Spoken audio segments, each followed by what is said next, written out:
കുടുകുടു കുടുകുടു കേൾക്കുന്നു, ഇടിയുടെ ശബ്ദം കേൾക്കുന്നു. ആനത്തച്ഛൻ പത്തായത്തിൽ തേങ്ങ പെറുക്കിയിടുന്നല്ലോ.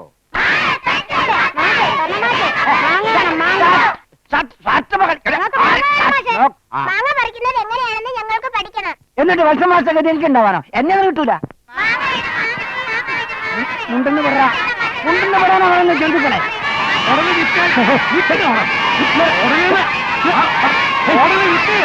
എങ്ങോട്ടായിരിക്കണം കൊണ്ട്? കാളച്ചന്തയിലേക്ക്.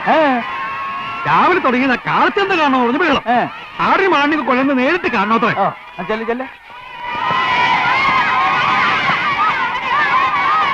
എന്താ ഗോലക്ഷമാക്കി വരും അറിയിച്ചോ? അറിയിച്ചോന്ന് ചോദിച്ചാൽ അകത്തിൽ സംസാരിക്കാം.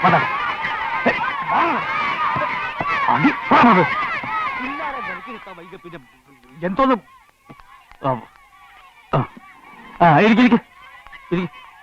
നമുക്ക് 2-3 കാര്യങ്ങളാണ് പ്രധാനമായിട്ട് ആലോചിക്കാനുള്ളത്. അതിലൊന്ന് ആന ടീച്ചറിന്റെ കാര്യമാണ്.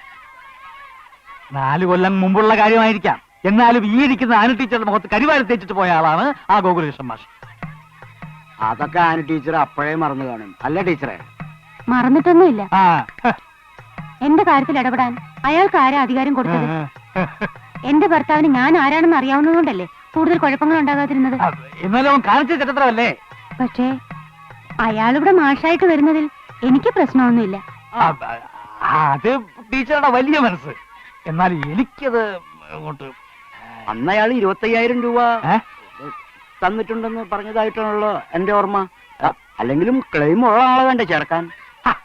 ഞാൻ വിവരമൊക്കെ അറിയിച്ചെന്നേ. അയാൾക്ക് വേറെ എന്തെങ്കിലും ജോലി കിട്ടിക്കാണും. അല്ലാതെ 3-4 കൊല്ലമായിട്ട് ഈ ജോലിക്ക് വേണ്ടി വായും പിടിച്ചിരിക്കുമെന്ന് വിചാരിക്കാൻ ഒരു ന്യായവും കാണുന്നില്ല. ഞാൻ ഇന്നലെ ഒരു മിടുക്കനായ ചെറുപ്പക്കാരനെ കണ്ടു. കുറുവാഞ്ചേരിക്കാരനൊരു ശങ്കരനാരായണൻ. പാവായുടെ പണമൊന്നുമില്ല, ഞാനത് നോക്കുന്നുമില്ല. സാർ, അടിസ്ഥാനപരമായി ഗോകുലകൃഷ്ണൻ മാഷ് ഒരു പാവാണ്. അയാൾ ഇല്ലെങ്കിൽ മറ്റൊരാളെ ആലോചിച്ചാൽ മതി. അയാൾക്ക് വേറെ ജോലി കിട്ടിക്കാണ് മാഷെ.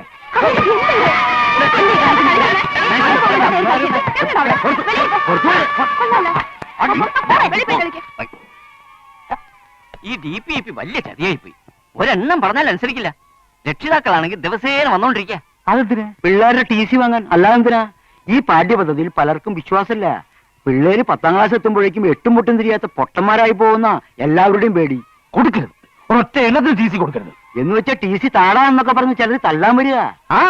തല്ലുകൊണ്ടാലും TC കൊടുക്കരുത്. ഈ DPIPയുടെ പോക്ക് ഇങ്ങനെയാണെങ്കിൽ നമ്മുടെ സ്കൂളിന്റെ നിലനിൽപ്പ് തന്നെ അവതാളത്തിലാവും.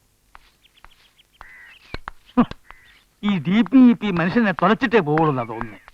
വേൾഡ് ബാങ്ക് ഏർപ്പാടുകൾക്ക് വല്ല കാര്യമുണ്ടോ? ചുമ്മാ ജില്ല തോറും കോടിക്കണക്കിന് രൂപ വാരിയറിയാൻ. തന്തമാരും തള്ളമാരും പിള്ളേരുടെ TC വാങ്ങിക്കാൻ സ്കൂളിലേക്ക് ദിവസവും വന്നോണ്ടിരിക്കുക. അവറ്റകളെ ഇംഗ്ലീഷ് മീഡിയം സ്കൂളിലോട്ട് മാറ്റാൻ. അല്ല, ഗോകുലകൃഷ്ണൻ മാസ്റ്റർ കയ്യിൽ നിന്ന് വാങ്ങിച്ച 25,000 രൂപ നിങ്ങൾ തിരിച്ചു കൊടുത്തെന്നല്ലേ പറഞ്ഞത്? അതെ, തിരിച്ചു കൊടുത്തല്ലോ. നോക്കെടുത്ത നുണയെ പറയൂന്ന് അറിയാഞ്ഞിട്ടല്ല, സത്യമല്ല അയാള് പറഞ്ഞു. ആര്?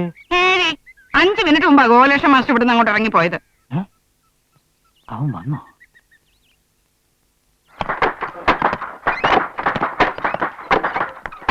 ശിവദാസ, ശങ്കരക്കുട്ടി, ശങ്കരക്കുട്ടി, നമ്മളെ കത്തയച്ചത് വെറുതെ ഇല്ല. ഗോകുലകൃഷ്ണൻ സ്ഥലത്തെത്തി കഴിഞ്ഞു. അവൻ ജോലി കിട്ടിയില്ലെന്ന് പറഞ്ഞ് സ്ഥലം വിടുന്നതിന് മുമ്പ് നമുക്ക് അവന്റെ തപ്പണം. 4 2 തല്ലി ഓടിക്കണം. ആരൊക്കെയാണ് എന്റെ കൂടെ വരുന്നതെന്ന് വെച്ചാൽ ഇപ്പൊ പറയണം. ഞാൻ റെഡി മുതലാളി. ഞാനും റെഡി. എന്നാ പിന്നെ സമയം കളണ്ട, വരൂ.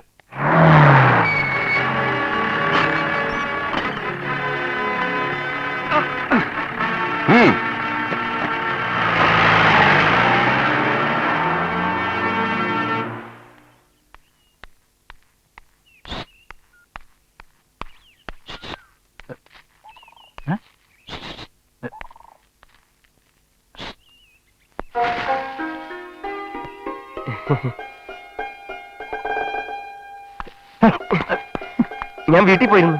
എന്തിന്? ആരാ നിങ്ങള്? എന്നെ മനസ്സിലായില്ലേ? മനസ്സിലാക്കി പിന്നെ ചോദിക്കോ? വീട്ടിൽ നിന്നും പറഞ്ഞില്ലേ? വീട്ടില് ഞാൻ ഈയിടെയായിട്ട് വീട്ടിൽ പോവാറില്ല. എനിക്ക് തിരക്കോട്ടെ. ഞാൻ ഗോകുലകൃഷ്ണൻ മാസ്റ്റർ യശോദ ടീച്ചറുടെ പ്രസവാവധിക്ക്. യശോദ ടീച്ചർ ആര് പ്രസവിച്ചു? എനിക്കൊന്നും മനസ്സിലാകുന്നില്ല. ശൂഷൂന്ന് ശബ്ദം കേട്ടപ്പോ ഞാൻ വിചാരിച്ചു മൂർഖം പാവ് 10 വെടുത്ത് നിൽക്കുകയാണ്. ഇടവഴി ഒളിച്ചത് മനുഷ്യനെ പേടിപ്പിക്കുന്നു. ക്ഷമിക്കണം, സാറിനെ കണ്ട് കാര്യങ്ങളൊക്കെ ഒന്ന് തീരുമാനമാക്കിയിട്ട് മുഖം വെളിയിൽ കാണിച്ചാൽ മതിയെന്ന് കരുതി. അതുകൊണ്ടാണ് വിളിച്ചിരുന്നത്. പോരുന്ന വഴിക്ക് കാഞ്ഞിരപ്പാല ചന്തയിലിറങ്ങി സാറിന് ഏറ്റവും ഇഷ്ടപ്പെട്ട കശുവണ്ടിപ്പരിപ്പ് ഉണക്കമീനും കൊണ്ടുവന്നിട്ടുണ്ട്. നിങ്ങള് ഗോപാലകൃഷ്ണൻ ഗോകുലകൃഷ്ണൻ സാറിന്റെ സ്കൂളിൽ ചേരാൻ ഓ ഗോകുലകൃഷ്ണൻ മാഷ്. ഞാന് വേറെ ആരും ആണെന്ന് തെറ്റിദ്ധരിച്ചു. എന്നാ പറയട്ടെ മാഷെ, എനിക്കാണെങ്കിൽ ഈയിടെയായിട്ട് ഓർമ്മശക്തി തീരെ ഇല്ല. ഒരു കാര്യം ചെയ്യാം, വീട്ടിൽ പോയി സംസാരിക്കാം. വന്നാട്ടെ, പോവാം. അപ്പൊ ഈ 4 കൊല്ലത്തിനിടയ്ക്ക് വേറെ ജോലിയൊന്നും ശരിയായില്ലേ? പലതും ചെയ്തു. കൃഷി വകുപ്പിന്റെ കീഴിൽ നെല്ലിന് മരുന്നടി, ജനകീയാസൂത്രണത്തിന്റെ റോഡ് വെട്ട്, പിന്നെ സാറിനോടായോണ്ട് സത്യം തുറന്നു പറയാലോ, 1-2 മാസക്കാലം കടവങ്കോട് മുനിസിപ്പാലിറ്റിയുടെ കീഴിൽ പട്ടിപിടുത്തക്കാരനായിട്ടും ജോലി ചെയ്തു. നീ പട്ടിയെടുത്തൊക്കെ എങ്ങനെ പഠിച്ചു? സാർ, ഓരോ മനുഷ്യന്റെ ഉള്ളിലും ഒരു ഡോക്ടറും എഞ്ചിനീയറും പട്ടിപിടുത്തക്കാരനും ഒളിഞ്ഞിരിപ്പുണ്ട്. ആ, ആ. അതാത് സാഹചര്യത്തിൽ ഓരോന്നായി പുറത്തു വരും, അത്രേ ഉള്ളൂ. സാറിന്റെ കത്ത് കൈ കിട്ടിയപ്പോ എനിക്കുണ്ടായ സന്തോഷം. ദാ ഇതങ്ങോട്ട് വാങ്ങിയട്ടെ. കത്തോ? ഏത് കത്ത്? സാർ അയച്ച കത്ത്. വത്സം മാസ്റ്റർ റിട്ടയർ ചെയ്തെന്നും ഞാൻ ഉടനെ വന്ന് ജോയിൻ ചെയ്യണമെന്നൊക്കെ.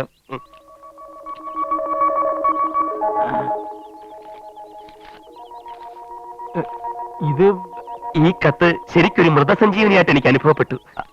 ഇങ്ങനെ ഒരു കത്ത്? ഹാറ്റ് നോറ്റിരിക്കുകയായിരുന്നു ഞാൻ.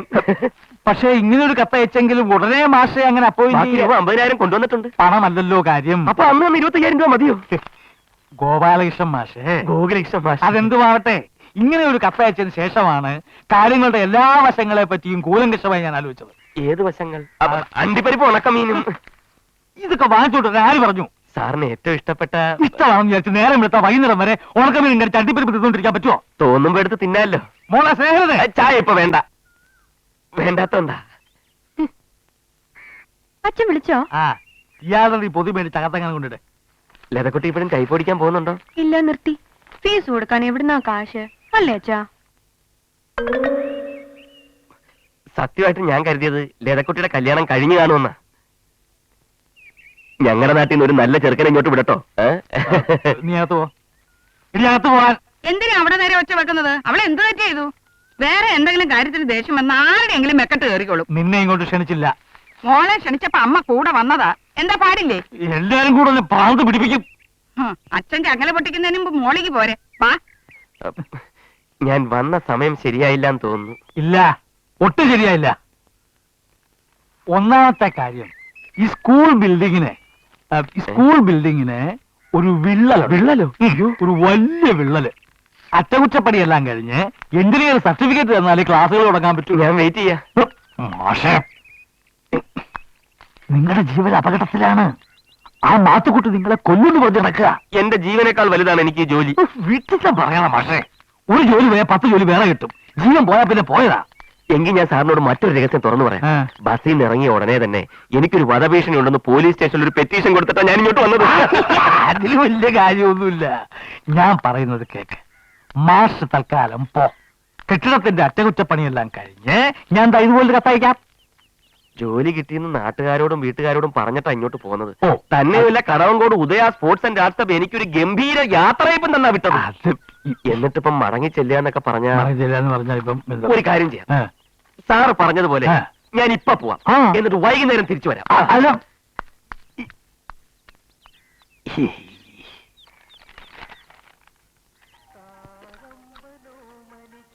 ഞാൻ ഏതായാലും ഈ കത്തയച്ചിട്ടില്ല. പിന്നെ ഇത് ആരയച്ചു? ആരയച്ചു? ഇങ്ങനെ ഒരു സംഭവം ഉണ്ടായോ? ഏതായാലും ഇത് എന്റെ കൈപ്പടയല്ല.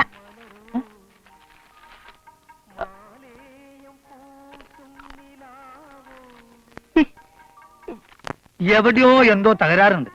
നീ പറയുന്ന ശങ്കുനായരും എന്നെ കത്തയച്ച് വരുത്തിയതാണ്. അങ്ങനെ അയാൾ കത്തയച്ചിട്ടുണ്ടെങ്കിൽ അയാൾ ഇങ്ങനെ വേറൊരുത്തനോട് അഡ്വാൻസ് വാങ്ങാ? എനിക്ക് ക്ലെയിം ഉള്ളതല്ലേ ഗഫൂർക്ക? എന്തുള്ളു ക്ലെയിം എന്ന് വെച്ചാൽ 4 കൊല്ലം മുമ്പ് യശോദ ടീച്ചറിന്റെ പ്രസവത്തിന്റെയും തുടർന്നുണ്ടായ രോഗത്തിന്റെയും സമയത്ത് 4 മാസം ഞാനിവിടെ പഠിപ്പിച്ചല്ലേ. ഞാൻ ജോലി വേണ്ടാന്ന് പറഞ്ഞാലേ മറ്റൊരാളെ ഈ ഒഴിവിലേക്ക് ചേർക്കാൻ പറ്റൂ. അതാണ് നിയമം, അതാണ് ക്ലെയിം. അതൊന്നും എനിക്കറിഞ്ഞൂടാ.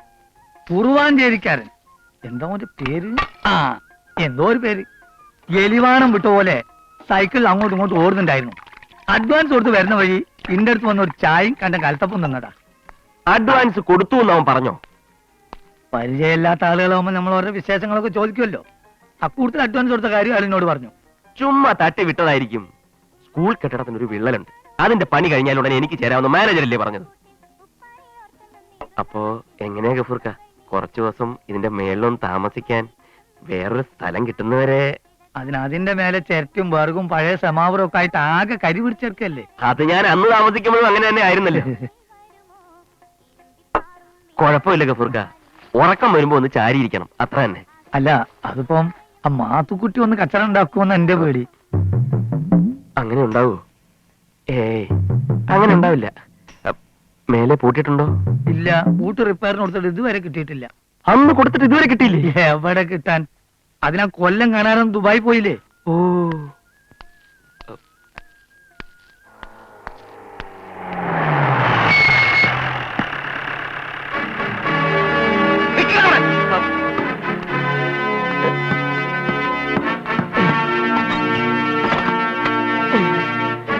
ഒറ്റ ചവിട്ടിന് വാഴനെ വിളിക്കും. പക്ഷെ ആ വാഴന്റെ തന്തേറങ്ങയല്ല, അതുകൊണ്ട് മര്യാദയ്ക്ക് താഴോട്ടിറങ്ങി വേണ. പാത്തുക്കുട്ടി, ഞാനൊരു സ്കൂൾ അധ്യാപകനാണ്. എന്ന് വെച്ചാ കുട്ടികളെ പാഠം പഠിപ്പിക്കുന്നവൻ അല്ലേ? അങ്ങനെയുള്ള നിന്നെ ഞാൻ പാഠം പഠിപ്പിക്കണം. വിട്ടുകള മാത്തുക്കുട്ടി, അയാളൊരു പാവല്ലേ. ഗഫൂർ വക്കാലത്തിന് വരണ്ട, എന്നെ ചട്ടികളിലാക്കി ഇവനെ വെറുതെ വിടില്ല. ഇറങ്ങി വേണം. മാത്തുക്കുട്ടി ഒന്നും ഓർക്കണം, ഞാനല്ല മാത്തുക്കുട്ടിയുടെ കാലൊടിച്ചത്. ആനി ടീച്ചറുടെ ഭർത്താവ് പട്ടാളക്കാരൻ ക്ലീറ്റസാ. അതേടാ, ഞാനും ആനി ടീച്ചറും തമ്മിൽ എന്താ ബന്ധമുണ്ടെന്ന് പറഞ്ഞ് നീ പട്ടാളക്കാരന് കത്തെഴുതികളാ. ബന്ധമുണ്ടെന്ന് ഞാൻ എഴുതിയില്ല, ഭാര്യയെ ഒന്ന് ശ്രദ്ധിക്കണമെന്ന് എഴുതി. കാരണം എന്താ, ഒരു അധ്യാപികയുടെ മാന്യതയ്ക്ക് കറ പറ്റരുതെന്ന് ഞാൻ ആഗ്രഹിച്ചു. ആ കറ തുറക്കുന്ന ജോലി ആരാണ് നിന്നെ ഏൽപ്പിച്ചത്? അന്ന് ഞാനൊരു സന്മാർഗവാദിയായിരുന്നു മാത്തുക്കുട്ടി. നന്മയുള്ള ഒരു സമൂഹമായിരുന്നു എന്റെ സങ്കല്പം. പക്ഷെ ഇപ്പൊ എനിക്ക് മനസ്സിലായി, ഞാനൊരാൾ വിചാരിച്ചാലൊന്നും നാട് നന്നാവില്ലെന്ന്. എന്റെ കാലൊടിഞ്ഞതിന് ശേഷം അല്ലടാ. ആ കാല് നമുക്ക് ചികിത്സിച്ച് നേരെയാക്കാം മാത്തുക്കുട്ടി. എടാ, നിന്നോട് താഴോട്ട് ഇറങ്ങി വരാനാ പറഞ്ഞത്. എന്റെ ഒരു കാലിന് പകരം നിന്റെ രണ്ട് കാല്. നീ വിചാരിച്ച് മാനേജറെ നിനക്ക് കത്തയച്ചല്ലേ? അല്ലടാ, ഞാനാ അയച്ചത് നിന്നിവിടെ വരുത്താൻ. എന്റെ കാല് തല്ലോടിച്ചപ്പോ സന്തോഷിച്ച് രസിച്ച ഈ നാട്ടുകാരുടെ മുമ്പിൽ വെച്ച് നിന്നോട് പകരം വീട്ടാൻ. I am very sorry Mathukutty. ഇറങ്ങി വാടാ റാസ്കൽ. മാത്തുക്കുട്ടി, വധഭീഷണി ഉണ്ടെന്ന് ഞാൻ പോലീസ് സ്റ്റേഷനിൽ ഒരു കംപ്ലൈന്റ് കൊടുത്തിട്ടുണ്ട്. എന്നെ ഉപദ്രവിച്ച മാത്തുക്കുട്ടി വെറുതെ കേസിൽ കുടുങ്ങും. ഈ തെണ്ടിയോട് തർക്കിച്ചിട്ട് കാര്യമില്ല, വാതിൽ തല്ലിപ്പൊളിക്കാൻ. ഇന്റെ വാതിൽ ഒട്ടി കളിക്കരുത്. താൻ പോണോ? ഗഫൂർക്ക, പോലീസിന് ഫോൺ ചെയ്യ്.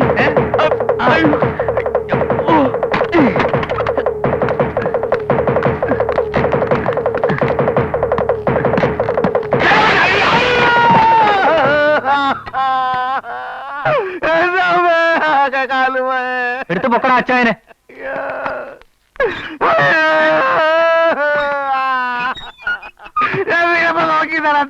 ആശുപത്രിയിലോട്ട് വിട.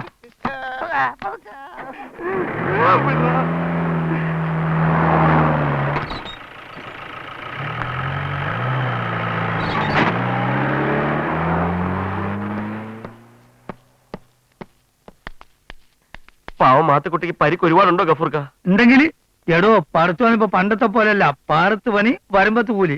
കള്ള സുവറിന്റെ കോണി പൊളിച്ചിട്ടേന്ന്. അത് ഞാൻ നന്നാക്കി തരാം. എന്തിന്? അതൊന്നും വേണ്ട, നാട്ടിൽ ആശാരിമാരുണ്ട്. മാനേജറല്ല മാത്തുക്കുട്ടിയാണ് എനിക്ക് കത്തയച്ചെന്ന് പറഞ്ഞല്ലോ. ആ കേട്ടല്ലോ, ഞാൻ പറഞ്ഞോ എവിടെയോ എന്തോ തരാറുണ്ടെന്ന്. ശങ്കുണ്യാരാ മോൻ. ദേ മോനലി വേണം. ആരാത്? അഡ്വാൻസ് കൊടുത്ത പുള്ളിന്ന്, ആ കുറുവാഞ്ചേരിക്കാരൻ. നായരെ വീട്ടിലേക്കായിരിക്കും. കുറുവാഞ്ചേരി, കുറുവാഞ്ചേരി.